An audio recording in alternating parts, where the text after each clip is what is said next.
Marečkovi, tak já mám, že mu bylo 5 asi, nebo tak nějak, 5 a možná kousek. Takže rok sem asi chodíme.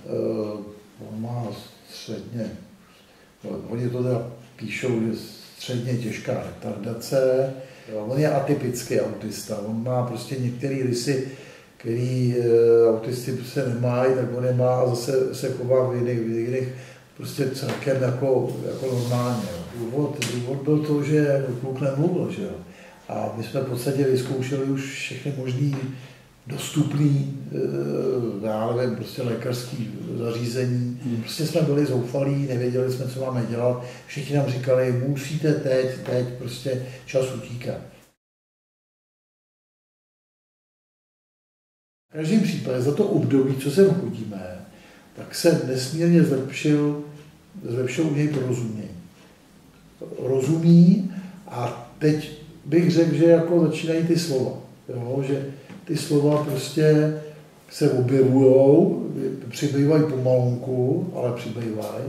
A dneska už řekl 2 slova dohromady, to je prostě úžasný. Jo? Minulý týden, to mě docela taky překvapilo, jsem mu říkal vymyšlenou pohádku o mašince, prostě 10 vět, které mají nějaký význam. A říkal jsem mu to pomalu. A používal jsem ty slova, které asi by mohl znát. A on se začal smát. Jo. Na konci prostě najednou říkal, protože on ten příběh prostě, on tomu rozumí. Jo. Tak to mě taky jako docela překvapilo. No. A pak jako tak šťastně usínal, já jsem si říkal, no tak třeba se mu to bude jako nějak rozvíjet. No. A určitě se sklidnil teda. To jako, že to pak po určitý době už to prostě v pohodě snášel.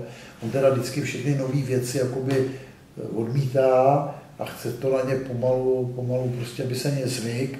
Pak to veme jakoby za svý, takže pak už začal chodit vlastně sem, už to začal mít i ty sluchátka tady, takže se sklidnil. A teďko se jako to sklidnění u něj prostě fakt jako projevilo hodně, je mnohem klidnější, i rozumnější. A no třeba dneska po telefonu, který on nikdy jako nepřijímal ten telefon, když jsme mu dali telefon, tak mu to nic neříkal, i když jsem ani mluvil. A dneska do toho telefonu řekl, mám balón, jo, on má balón, jo, takže já jsem z toho byl docela jako, říkal, ty brďo, já mu rozumím, normálně řekl, mám balón, jo. A to nikdy neudělal, takže řekl, můj balón, tak je to vlastně složený 2 slova už, jo. Moje to je a je to můj balón. Jo. Já si myslím, že se musí uvědomit, jinak by řekl balón.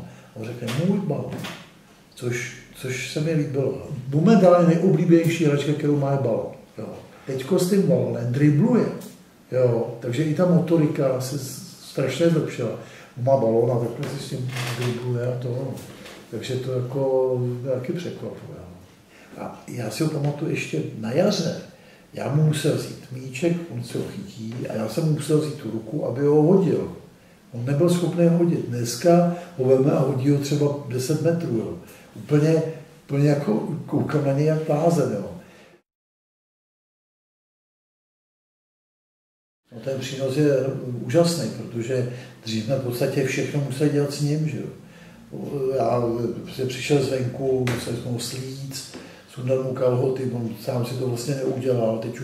Teď už prostě přijde, já mu řeknu, maličku, sundej si boty, sundá si boty, sleče se, pojď si umýt ruce, tak si jde umýt ruce, pustí si vodu, ty ruce si umeje, jo. A ve všech směrech prostě nám to usnadnilo život, protože se jdeme koupat, já mu řeknu, slíkni se, on si sundá všechno, ponožky, prostě boty, tričko, se snaží, ale já mu někdy pomůžu, to se přiznám, protože to je takový šmůdla, on má ještě ty brejle, takže s těma brejličkama to má problematický, no. Takže to nám hrozně pomáhá. Když uklidíme si ty hračky, tak si je prostě neuklidit. Sice to nedotáhne třeba do konce, ale má snahu a ví, co má dělat. Nebo u jídla, to je úplně to samé.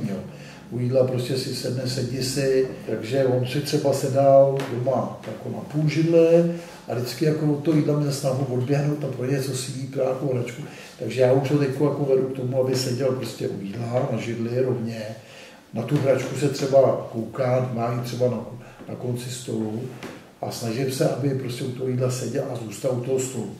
Což má zase vliv, když s ním jdeme třeba do restaurace, tak on prostě neodbíhá a je docela to jde. On třeba mi pomáhá venku, tak já jsem tuhle říkal Marku, tak pojď, odneseme tu lavičku, on chytí, tak on ji chytil, nesí ji, zakop, smál se, jo. Ale prostě ho vedu k tomu, aby jakoby něco dělal, jo, aby pomáhal a pojď, nastartujeme tu sekačku. A on jde a prostě tahá za to startování. I s ní už jel, zapne si ten pohon, ono se rozjede, ale on se potom lekne, že to najednou jede, jak rychle taky pustí, ale prostě věřím tomu, že bude sekat trávu, bude mi prostě takhle pomáhat. No. Tak to bych jako neřekl.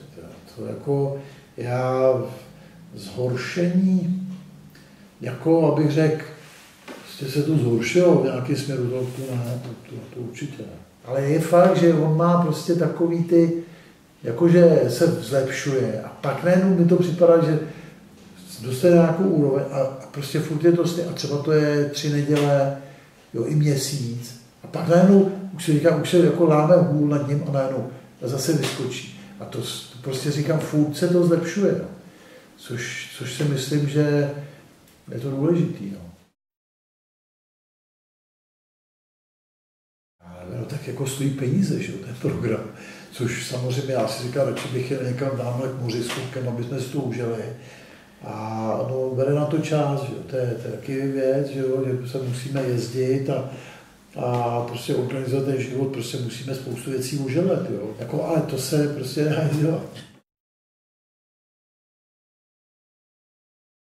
On chodí na tu logopedii, tam samozřejmě je nějaký kontakt, nebo chodí na tu ergoterapii, taky to je dobrý, ale je to jednou za měsíc.